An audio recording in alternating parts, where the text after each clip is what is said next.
It was an ordinary Thursday morning, and the kitchen was saturated with the aroma of dark roast coffee and toasted whole wheat bread.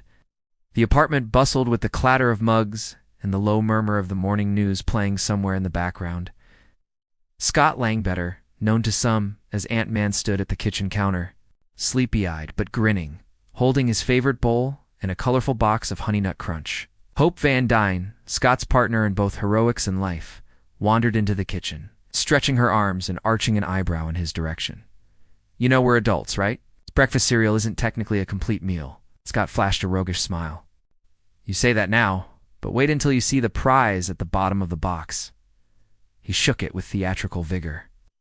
"Rumor has it this batch has miniature superhero figurines in every box." Hope rolled her eyes but grinned. A superhero obsessed with what? More superheroes? But Scott's attention had shifted. An idea had flickered to life, a familiar mischievous gleam in his eye. Staring at the open mouth of the cereal box, he imagined what it would be like to become the prize. Maybe Hope would crack a smile at his stunt. Maybe he'd get to see if breakfast cereal mascots looked as terrifying up close as he suspected they might. As Hope turned to pour herself coffee, Scott stealthily reached into his pocket. Brushing against the PIM particles embedded in his suit's mechanism, a device he wore even on days off, just in case.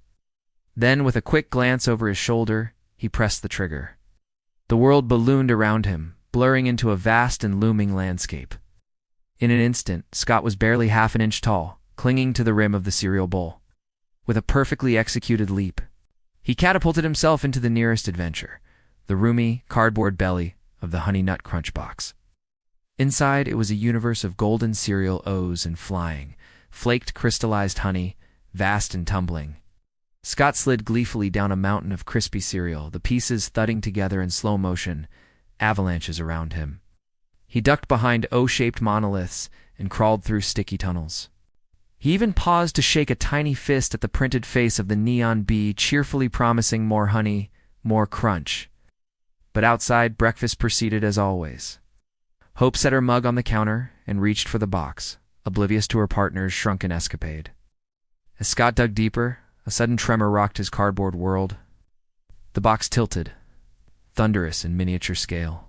Gargantuan fingers appeared from above, casting the interior into shadow. Cereal shot past Scott's ears like comically oversized boulders, pouring into Hope's bowl in a chaotic waterfall. Scott stumbled, skidding across a honey-dusted cereal dune. Bouncing off a marshmallow and spiraling downward with the deluge, Hope poured absent-mindedly one eye on her phone's morning news, the other on the coffee machine, and set the box down.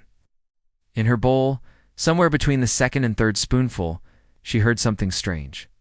A faint yet distinct hey. "Watch it with the milk." Rising above the clatter of breakfast, she peered closer, puzzled, but nothing seemed amiss, aside from a stray, Hope bobbing suspiciously at the surface.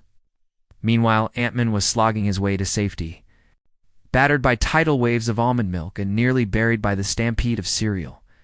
He surfaced, breathing honeyed air, and clung to the rim of a floating O, drawing on every ounce of his superhero training and considerable sense of humor. Hope dipped her spoon, aiming for a cluster of cereal near Scott's makeshift raft. Forcing himself to act quickly, Scott performed a desperate leap, launching himself onto the inward slope of her spoon, just as it rose skyward. He clung to the edge, shouting to get her attention, but his minuscule cries floated away, lost amid the morning din. Oblivious, Hope peered at her spoon, frowning. There was a tiny dot, a shimmering speck of color standing out against the pale oat. She squinted. "Is that?"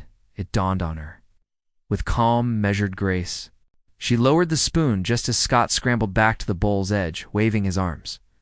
She watched, one part amused, 3 parts exasperated as he resized himself, blooming from ant scale to full height beside the kitchen island, soaked in almond milk and littered with oat crumbs. Hope bit back a smile. "I see you found a new low for breakfast table antics." Scott shook himself off with the air of a committed goofball.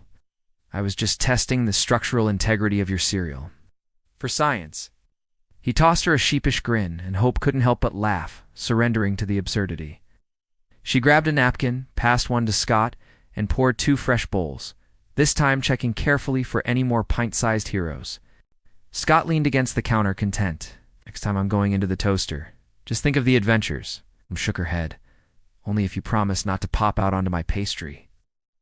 Their laughter mingled with the jingle of spoons and the hum of the radio, brightness spilling into the kitchen as the city woke outside.